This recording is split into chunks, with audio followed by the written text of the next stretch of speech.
బలరామకృష్ణ గారు ఏదైతే ఈ యొక్క డోక్రా సంఘాల మహిళల కోసం 82, 83 సంవత్సరంలో కేంద్ర ప్రభుత్వం స్థాపించిందో దాన్ని 1995, 96 మధ్యలో మన విజన కలిగినటువంటి నాయకులు మన గౌరవ ముఖ్యమంత్రి వర్యులు శ్రీ నారా చంద్రబాబు నాయుడు గారి ఆధ్వర్యంలో ఈ డోక్రా సంఘాలు బాగా వారి చొరవతో అభివృద్ధి చెంది మహిళలందరికీ కూడా ఒక తలెత్తుకునేలా చేసింది డోక్రా సంఘాల అధ్యక్ష.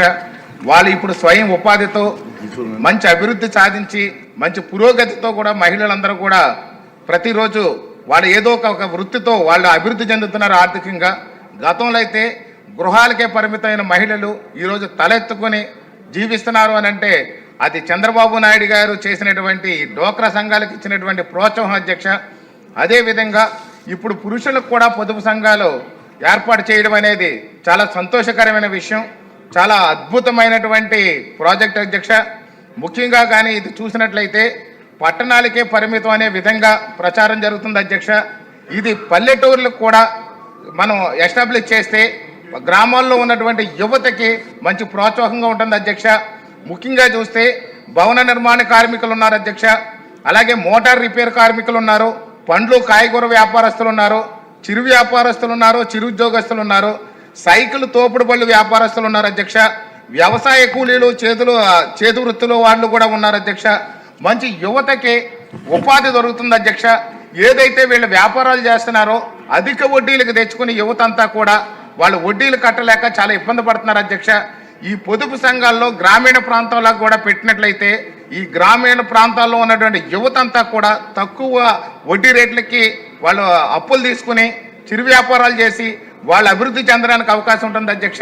ఈ గ్రామీణ ప్రాంతాల్లో కూడా తప్పనిసరిగా ఇది ఇంప్లిమెంట్ చేసే యోచన మనకి ప్రభుత్వం దగ్గర ఉందా అని చెప్పి నేను ప్రశ్నిస్తున్నాను అధ్యక్ష.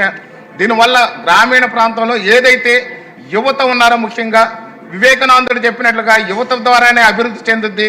మన యొక్క గౌరవ ముఖ్యమంత్రి వర్యులు ఏదైతే 2047కి స్వర్ణాంధ్ర అనేది స్కీమ్ ఉందో దానిలో కూడా ఈ యువతకి పెద్దపీట వేసినట్లుగా ఉంటుందని నేను భావిస్తున్నాను అధ్యక్ష.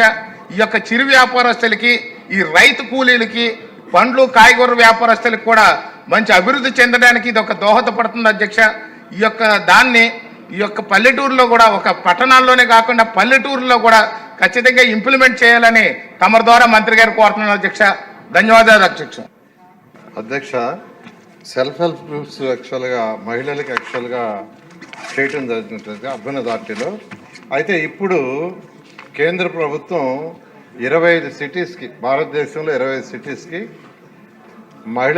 మహిళలతో సమానంగా పురుషులకు కూడా ఇంప్లిమెంట్ చేయాలని చేస్తారు అధ్యక్ష. అందులో మన ఆంధ్రప్రదేశ్లో విజయవాడ, విశాఖపట్నం ఈ 2 సిటీస్ని సెలెక్ట్ చేశారు అధ్యక్ష. ఏప్రిల్ 2025కి అన్ని సిటీస్ని కూడా సెలెక్ట్ చేస్తారని ఆ ప్రపోజల్ కేంద్ర ప్రభుత్వం దృష్టిలో ఉంది అధ్యక్ష.